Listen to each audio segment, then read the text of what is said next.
This is CBS News Miami. Tropical storm Melissa is already leaving its mark in the Caribbean. This is video out of Santo Domingo in the Dominican Republic. The flooding is expected to get worse. Good afternoon and thank you for joining us. I'm Naja Sherman. Let's get right to next weather. Chief Meteorologist and Hurricane Specialist Ivan Cabrera. Yeah, the beginning of what will be a very long stretch of wet weather here across the islands. No question about it. In fact, several inches of accumulation, perhaps even defeat, as we've been talking about the last few days. Latest advisory from the National Hurricane Center. It's interesting, right? So we have a weaker tropical storm, but that does not fool us, right? 45-mile-an-hour winds. It was 50 yesterday. It's just encountering a lot of shear, but it's already doing a number on the islands because of the rainfall being displaced to the east of that, and that continues to be the first phase, the first part of what this sprawling system will do. Eventually, then, it does turn into more of a wind threat. Moving right now, crawling at 2 miles an hour as we speak. The latest cone coming in early this morning from the National Hurricane Center. We'll get a brand new one in just about another half hour, and we'll bring that to you on CBS News Miami at 5. And there you see it continuing to churn towards the west. It does make that turn towards the west over the next few days, becoming a hurricane Saturday morning, then becoming a major hurricane throughout the day on Saturday and Sunday. And we could be looking at, again, 130-mile-an-hour winds. That's going to be a huge deal. But before that happens, we still have the issue with the flooding. And that's going to be a concern, not just as you saw in the video there, but I think the potential for mudslides and landslides as this thing continues to dump heavy amounts of rain across the islands here. And that is going to be with us really not just for tomorrow, but the day after that. And the day after that, and that I think will be the huge threat as far as the storm. And you know what we're talking about here eventually is a potent storm that right now does not look to me like it's going to impact Florida. All right, let's get to the forecast for our area here as we check in on conditions. We're looking at temperatures in the 80s. We got wind gusts at 20 to 25 miles an hour. That's going to continue to be an issue, I think, for tomorrow and through the next few days as the winds really start beginning to pick up here. We're going to have small craft advisories that will be in effect throughout the rest of the week. Right now, next with a rain tracker for tomorrow, not picking up on much. It can be a dry rest of the week. The weekend looks good. We're looking at rain chances only about 20 to 30% at most, and then we'll start bumping that up a little bit as we head into the early part of next week as a surge of moisture begins to work its way in here. But right now, we're looking at pretty good. Let's check in on conditions for the next 7 days as we talk about temperatures in the mid-80s and those rain chances. Again, nothing that's going to interfere with your outdoor plans, I don't think. If you're making them already for Saturday and Sunday, we're looking good as we head into then early next week. Slight uptick in moisture, and that'll bring our rain chances back up to around 40%. I think the accumulating rainfall potential, that's going to be the highest for Monday and Tuesday because a sharp drop-off coming up for Wednesday. That'll be the leading edge of what will be some cooler air. Going to make it down here in South Florida in time for Halloween. Naja. Ivan, thank you. Melissa, is a reminder that hurricane season runs through November 30th, and the Next Weather team is making sure that you are prepared. Scan the QR code and find all the tools you need to help you get ready. You can also find our 1-hour hurricane special. It has important information for you and your family. Just go to cbsmiami.com. We are on top of a developing story that we brought you as breaking news this morning. Current and former Miami Heat players are in FBI custody. They are accused of illegal gambling in a crackdown involving Italian crime families. CBS News Miami's Larry Siebert reports that agents arrested guard Terry Rozier in Orlando just hours before the FBI director held a news conference. Federal agents took Terry Rozier into custody at 6 o'clock this morning. He was at the hotel with the team in Orlando after their season-opening loss to the Magic. Now, Rozier himself did not play in last night's game because of injury, but this morning, FBI Director Kash Patel revealing indictments against Rozier, former Heat player Damon Jones, and current Portland Trail Blazers coach Chauncey Billups.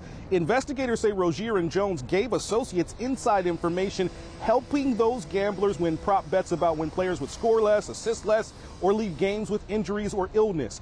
Federal agents say in March of 2023 specifically, while Rozier played for the Charlotte Hornets, he let others know that he planned to leave the game early.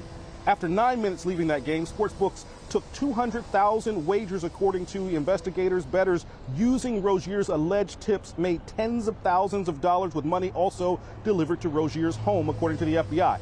Agents say Jones did more than help with prop bets. Investigators say Damon Jones helped 4 New York crime families rig high-profile poker games using X-ray tables, hidden cameras, custom card counters to see players' hands and cheat victims.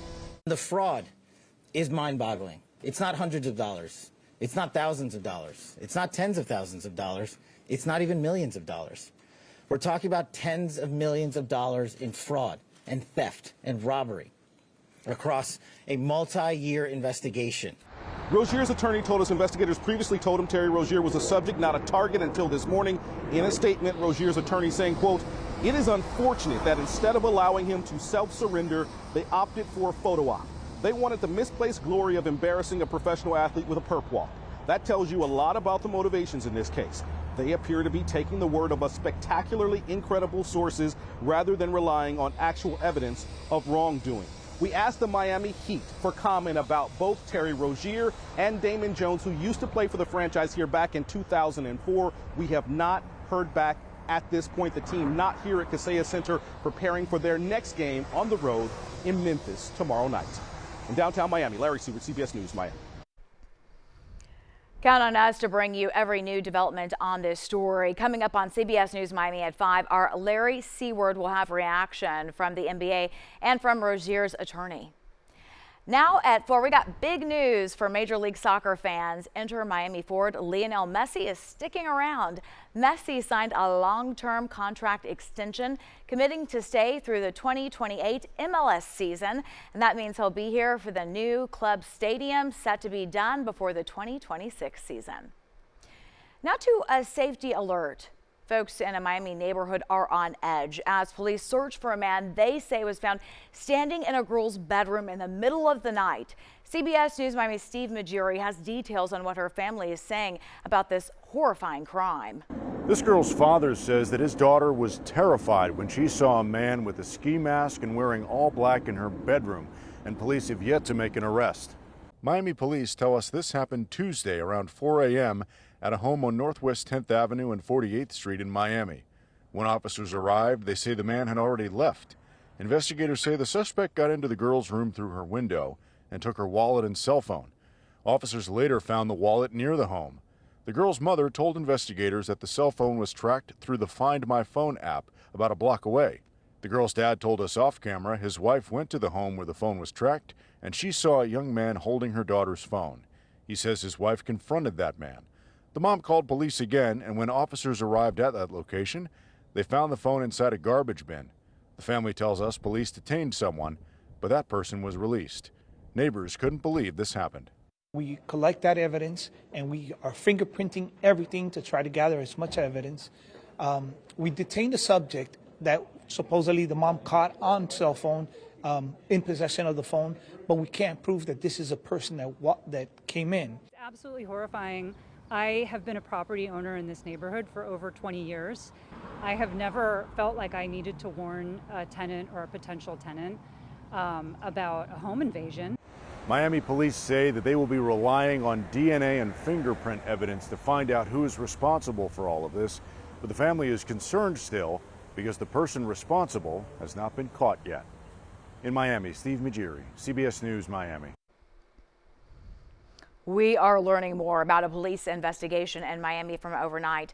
Police say there was an armed robbery that ended with a shooting. It happened near Biscayne Boulevard and Northeast 31st Street. Police say a man was approached by 3 crooks. One of them pointed a gun, and that's when the victim pulled out a gun and opened fire. Police say nobody was hit.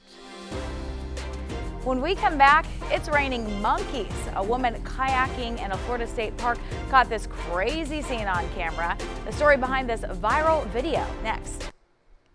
The Miami Dolphins are back in action on Sunday against the Atlanta Falcons right here on CBS Miami. Join us at 11 a.m. for the Coach Mike McDaniel Show. Then Dolphins Weekly Live at 11:30. Kickoff is at 1 p.m.